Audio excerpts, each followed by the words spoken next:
പ്രശാന്ത് ഏട്ടാ, സ്കൂൾ കലോത്സവവുമായി ബന്ധപ്പെട്ട് കലോത്സവത്തിൽ സാധാരണയായിട്ട് ഈ സംഗീത ശില്പം, അതായത് നൃത്ത സംഗീത ശില്പങ്ങൾ അവതരിപ്പിക്കാറുണ്ട് സ്വാഗതഗാനവുമായി ബന്ധപ്പെട്ട്. അത്തരത്തിലൊരു സ്വാഗതഗാനവുമായി ബന്ധപ്പെട്ട് അത് അവതരിപ്പിക്കാൻ വേണ്ടി മലയാളത്തിലെ ഒരു പ്രമുഖ നടിയെ വിളിച്ചുവെന്നും അവർ അതിന് 5 ലക്ഷം രൂപയാണ് വാങ്ങിയതെന്നും മന്ത്രി വി ശിവൻകുട്ടി പറയുകയുണ്ടായി.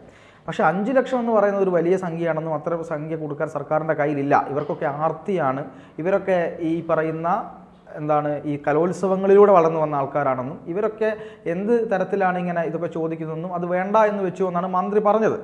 അപ്പോൾ ആ തരത്തിൽ 5 ലക്ഷം രൂപയൊക്കെ വാങ്ങി ഈ നൃത്ത സംഗീത ശില്പമൊക്കെ ഒരുക്കുന്നത് വലിയ കാര്യമാണോ, അതൊക്കെ ശരിയാണോ എന്ന തരത്തിലാണ് ചർച്ചകൾ വരുന്നത്. മന്ത്രി എന്തായാലും അത് പിൻവലിച്ചിട്ടുണ്ട്. എന്താ തോന്നുന്നത്? അല്ല, ഇത് പൊതുവേ നമ്മുടെ സ്കൂൾ കലോത്സവങ്ങൾ, യുവജനോത്സവങ്ങളുമായി ബന്ധപ്പെട്ട് ഇത്തരം വിവാദങ്ങൾ ഉണ്ടാകാറുണ്ട്. ചിലപ്പോഴൊക്കെ എനിക്ക് തോന്നിയിട്ടുണ്ട് മനഃപൂർവ്വം വിവാദങ്ങൾ ഉണ്ടാക്കുന്നതാണോ എന്ന് പോലും നമുക്ക് സംശയം വന്നിട്ടുണ്ട്. അറിയാമല്ലോ, പണ്ട് ഒരു 2 വർഷം മുമ്പാണ് ബിരിയാണി വിളമ്പണം, ഈ വെജിറ്റേറിയൻ ഫുഡൊന്നുമല്ല, കോഴിക്കോട് നടന്ന കലോത്സവത്തിൽ നല്ല ഒന്നാന്തരം ബിരിയാണി വെച്ച് കൊടുക്കണം എന്ന് പറഞ്ഞ് ഒരു മാധ്യമപ്രവർത്തകൻ തന്നെ ഒരു വിവാദം ഉണ്ടാക്കി. ഇരിക്കട്ടെ, ഇപ്പോൾ ഈ സ്കൂൾ കലോത്സവത്തിൻ്റെ ഉദ്ഘാടന ചടങ്ങിൽ അവതരിപ്പിക്കാനുള്ള ഒരു സ്വാഗത ഗാനവുമായി ബന്ധപ്പെട്ടാണ് ഒരു സംഗീത നൃത്തശില്പം തയ്യാറാക്കി ഒരു സ്വാഗതഗാനം ആലപിച്ചുകൊണ്ട് ഈ കലോത്സവത്തിലേക്ക് മത്സരിക്കാൻ വരുന്ന വിദ്യാർത്ഥികളെയും രക്ഷിതാക്കളെയും ഒക്കെ സ്വാഗതം ചെയ്തുകൊണ്ട്, അങ്ങനെയാണ് ഞാൻ മനസ്സിലാക്കുന്നത്, അല്ലേ? അതെ അതെ അതെ. അപ്പോൾ അതിൽ ഇങ്ങനെ ഒരു സംഗീത നൃത്തശില്പം തയ്യാറാക്കാൻ വേണ്ടിയിട്ടാണ് ഈ നടിയെ, മലയാള സിനിമയിലെ ഒരു നടിയെ, യുവജനോത്സവങ്ങളിൽ കൂടി വളർന്നു വന്ന ഒരു നടി, അവരുടെ പേര് പറഞ്ഞിട്ടില്ല മന്ത്രി, വിദ്യാഭ്യാസ മന്ത്രി അവരെ ഇങ്ങനെ വിളിച്ചുവെന്നും അപ്പോൾ അവർ 5 ലക്ഷം രൂപ പ്രതിഫലം ചോദിച്ചു എന്നുമാണ് പറയപ്പെടുന്നത്, അല്ലേ? അതെ അതെ അതെ. അത് തുക വളരെ കൂടുതലായതുകൊണ്ട് അത് വേണ്ടെന്ന് വെച്ചു, അങ്ങനെ വേണ്ട എന്ന് വെച്ചു. എന്നിട്ടാണ് മന്ത്രി ഈ വിഷയം പത്രസമ്മേളനത്തിൽ പറഞ്ഞ് ഇവരൊക്കെ ഭയങ്കര ആർത്തിയാണ്, ഇവരും എല്ലാം കലോത്സവത്തിൽ കൂടെ വളർന്നു വന്നവരല്ലേ, ഇവരൊക്കെ ഇതൊന്ന് ഒരു സൗജന്യമായിട്ട് ചെയ്തുകൂടെ എന്നൊക്കെയാണ് അതിൻ്റെ അർത്ഥം. അത് നമുക്ക് പറയാൻ അങ്ങനെ പറ്റില്ല. സൗജന്യമായിട്ട് ചെയ്യുമോ ഇല്ലയോ അതൊക്കെ അവരവരുടെ ഇഷ്ടമാണ്. പിന്നെ 2, ഏത് ജോലി ചെയ്താലും അതിനൊരു പ്രതിഫലം കൊടുക്കണം, അതൊരു ന്യായമായ കാര്യമാണ്. പ്രത്യേകിച്ച് ഒരു കമ്മ്യൂണിസ്റ്റ് സർക്കാർ ഭരിക്കുമ്പോൾ ഇത്തരം കാര്യങ്ങളിലൊന്നും വിവാദം ഉണ്ടാക്കരുത്. അവർ തൊഴിലിന് കൂലി കൃത്യമായിട്ട് കൊടുക്കണമെന്ന് വാദിക്കുന്ന ആൾക്കാരാണ്. അപ്പോൾ ഒരു ജോലി നമ്മൾ വിളിച്ചു വന്നു, ഒരു ജോലി ചെയ്തു. അവർ ചോദിച്ച ചോദ്യം, ആ നടിയുടെ ഭാഗമായിട്ടൊക്കെ ചില പ്രതികരണങ്ങൾ വന്നതായിട്ട് കേൾക്കുന്നു. അപ്പോൾ പൊതുവെ അതുപോലെ സോഷ്യൽ മീഡിയയിലുമൊക്കെ ചോദ്യങ്ങൾ വരുന്നുണ്ട്.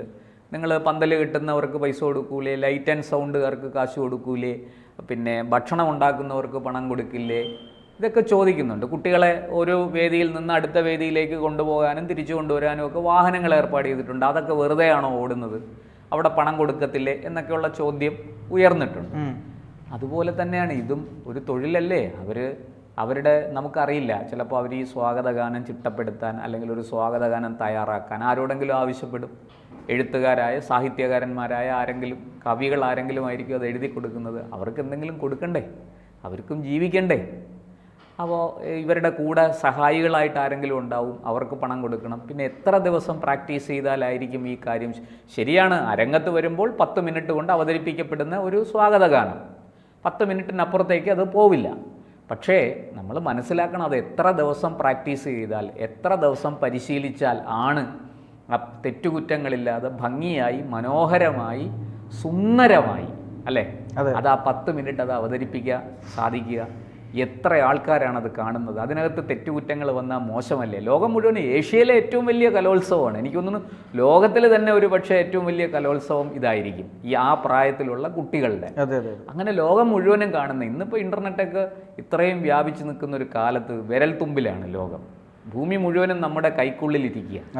അപ്പോൾ ഇത് ലോകം മുഴുവനും കാണുന്നതാണ്. അപ്പോൾ തെറ്റുകുറ്റങ്ങളില്ലാതെ മനോഹരമായി, ഗംഭീരമായി, സുന്ദരമായി ഇത് അവതരിപ്പിക്കണം. അപ്പോൾ അതിന് എന്തുമാത്രം പരിശ്രമിക്കണം, എത്രമാത്രം കഠിനമായി അധ്വാനിക്കണം, ഇതൊക്കെ വെച്ചിട്ടായിരിക്കും അവർ ഈ തുക ചോദിച്ചത്. പിന്നെ ഈ തുക കൂടിപ്പോയോ കുറഞ്ഞു പോയോ എന്നൊക്കെ പറയാൻ ആ രംഗത്തൊരു വിദഗ്ധനല്ല ഞാൻ. എന്താ പാർത്ഥന എന്താ തോന്നുന്നത്? നിങ്ങൾ അത്യാവശ്യം ഇതൊക്കെ ആയിട്ട് ബന്ധപ്പെട്ട് സഹകരിക്കുന്ന ഒരാളല്ലേ? അല്ല, ഞാൻ എൻ്റെ വ്യക്തിപരമായിട്ട് പറയുകയാണെങ്കിൽ ഇതൊരു ആ പ്രമുഖ നടി, ആ നടിയുടെ പേരൊക്കെ പുറത്തു വന്നിട്ടുണ്ട്, പക്ഷെ നമ്മളായിട്ട് അത് പറയണ്ട, എന്ത് തന്നെയായാലും മന്ത്രി പറഞ്ഞിട്ടില്ലല്ലോ.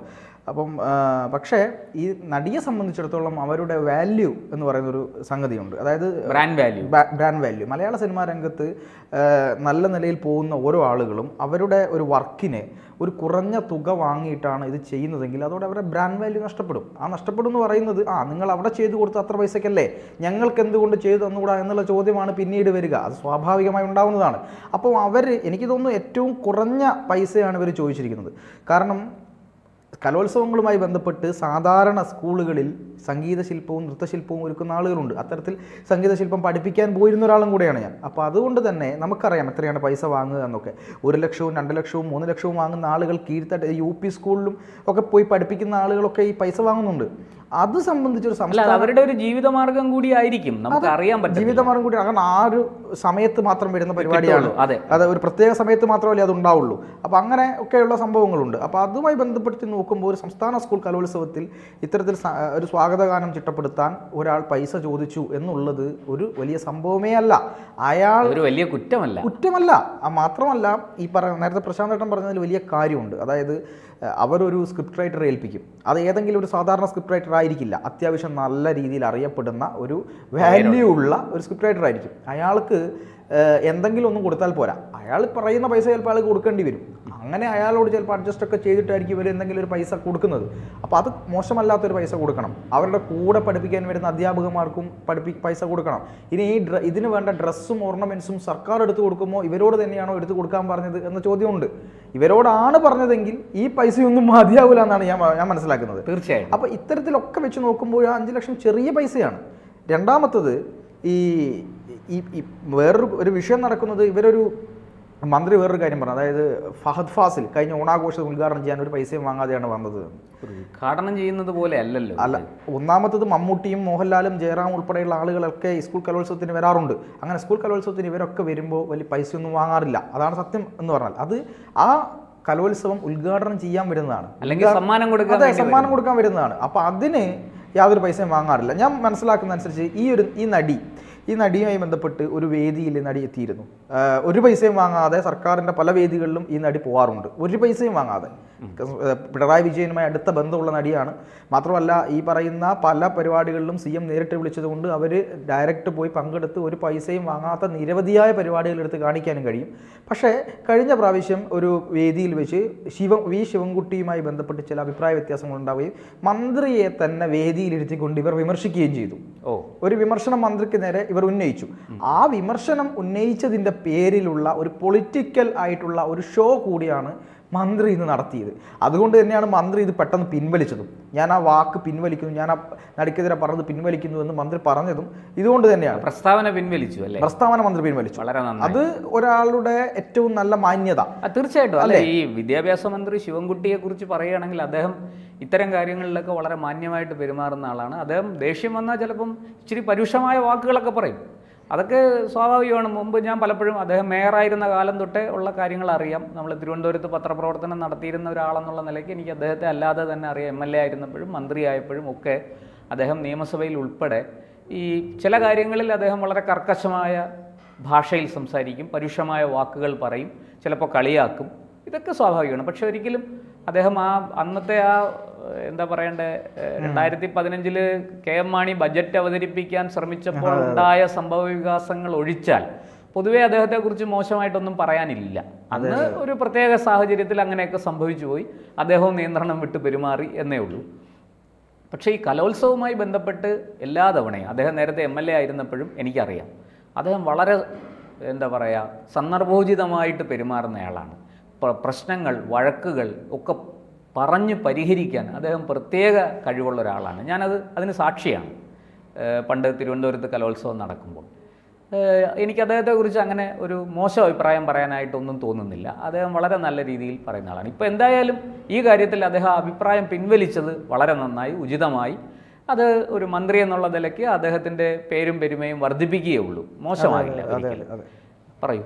അല്ല, എന്തായാലും നമുക്ക് അവസാനിപ്പിക്കേണ്ട സമയമായി. അവസാനിപ്പിക്കേണ്ട സമയത്തും പറയുന്നത് കഴിഞ്ഞ വർഷത്തെ ഈ പറയുന്ന സ്കൂൾ കലോത്സവം ഉണ്ടല്ലോ, കഴിഞ്ഞ വർഷങ്ങളിൽ നടന്ന സ്കൂൾ കലോത്സവവുമായി ബന്ധപ്പെട്ട് അവിടെയൊക്കെ സ്വാഗത ഗാനങ്ങൾ തയ്യാറാക്കിയ 1, 2, 3 ഗ്രൂപ്പുകളുണ്ട്. ഒരു സ്വാഗതഗാനം മാത്രമായിരിക്കില്ല, സംഘാടക സമിതിയുടെ സ്വാഗതഗാനം ഉണ്ടാവും, അവിടുത്തെ ജില്ലാ ഭരണകൂടവുമായി ബന്ധപ്പെട്ടൊരു സ്വാഗതഗാനം ഉണ്ടാവും. ഇങ്ങനെ 2-3 സ്വാഗതഗാനങ്ങൾ ഉണ്ടാവും. ഇതെനിക്ക് തോന്നുന്നു നേരിട്ട് സർക്കാർ തന്നെ ഏൽപ്പിച്ച, സംഘാടക സമിതിയുമായി ബന്ധപ്പെട്ട് ഏൽപ്പിച്ച സ്വാഗതഗാനാണെന്നാണ് എനിക്ക് തോന്നുന്നത്. അപ്പോൾ ഇതിനൊക്കെ പൈസ കൊടുക്കാതെയാണോ ഇവർ ഇത്രയും കാലം ചിട്ടപ്പെടുത്തിയത്? ഇതൊരു വലിയ ചോദ്യമല്ലേ. ഇതിനൊക്കെ എത്ര പൈസ കൊടുത്തു എന്നുള്ളതും ഈ പറയുന്ന പാർട്ടി, ഏത് പാർട്ടി ഭരിച്ചാലും അവരൊക്കെ ബന്ധപ്പെട്ട് അടുത്ത് നിൽക്കുന്ന ചില പഠിപ്പിക്കുന്ന ആളുകളൊക്കെ ഉണ്ട്, അവർക്കൊക്കെ എത്ര പൈസ കൊടുക്കുന്നു എന്നുള്ളതൊക്കെ ഇതിന്റെ പുറകിലേക്ക് പോയാൽ നമുക്ക് മനസ്സിലാവും. ഒരു കാര്യം പറഞ്ഞോട്ടെ, കലോത്സവം വ്യക്തിപരമായ വിമർശനങ്ങൾക്കുള്ള വേദിയാക്കരുത് എന്ന് മന്ത്രിയോടും നടിയോടും നമ്മൾ അഭ്യർത്ഥിക്കുകയാണ്. കാര്യം എല്ലാവർക്കും മനസ്സിലായി. ഇത് വ്യക്തിപരമായ ആക്ഷേപങ്ങൾക്കും വിമർശനങ്ങൾക്കുള്ള വേദിയാക്കരുതേ എന്ന് ദയവായി. കുട്ടികൾ ആരോഗ്യകരമായി മത്സരിക്കട്ടെ, ലോകത്തിലൊരു മഹാമേളയായി ഇത് മാറട്ടെ, ഇതിനിയും നാൾക്ക് നാൾ ഇതിൻ്റെ പ്രശസ്തി വർദ്ധിക്കട്ടെ, അതിൻ്റെ ആ ഭംഗി, അതിൻ്റെ ആ ശോഭ കെടുത്തരുത് എന്ന് മാത്രമാണ് നമുക്ക് പറയാനുള്ളത്. തീർച്ചയായും.